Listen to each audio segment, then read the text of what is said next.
back there. I wanted to ask you about the town halls and the fact that many Republicans are not doing town halls in their districts. I've seen some Democratic members say they're going to start doing town halls in Republicans' districts. I'm curious if that is part of a larger strategy, if that's an approach that is being encouraged. And also, when you do these town halls, what kind of reassurances can you give these people, given that midterms are over a year away, and there's really not that much the Democrats can do, especially when Republicans, like we saw yesterday for the CR, are united in their backing of Trump. So I'm going to start with your last question and then turn it over to my colleagues. I've probably had more town halls than most here. I started the first weekend, and I haven't stopped.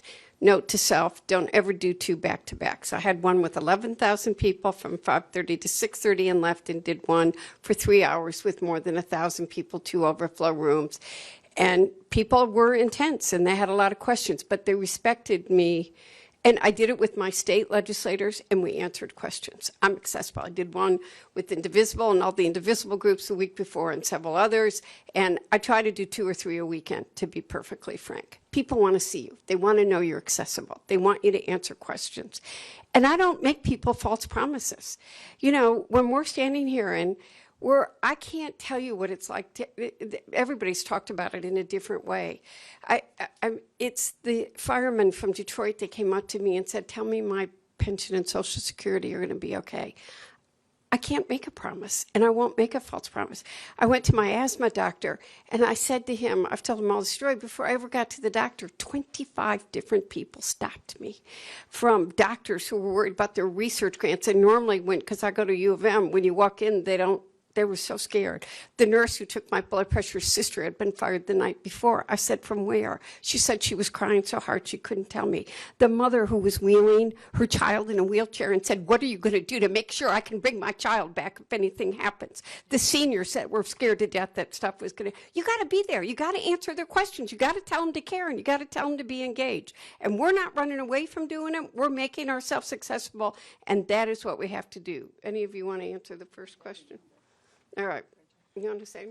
I was just going to say, in my community, I talk about my commitment to the people of the 14th, which is to be accessible, transparent, and responsive. I don't see my Republican colleagues making that same commitment to their constituents. And I think that in this moment, the American people want to feel seen.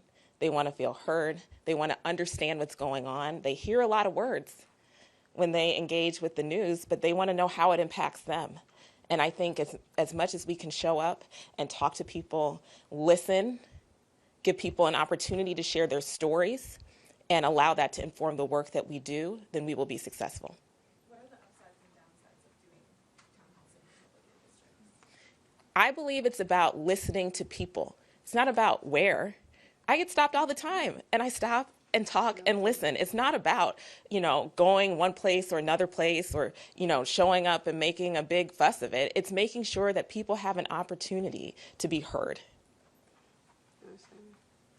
I was just going to say, because I'm going to be doing a few of these, and I think part of the reason is we're filling a void, right? We're filling a void that's left open by our Republican colleagues who are too scared to show up to town halls in their own districts because they're doing things that are not popular.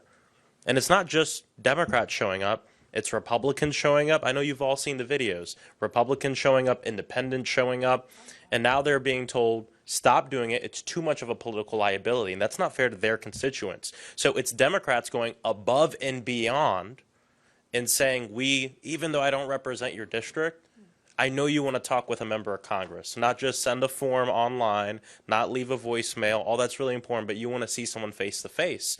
And we as Democrats, we're going to fill these voids. And so that's part of the reason why many of us are doing that.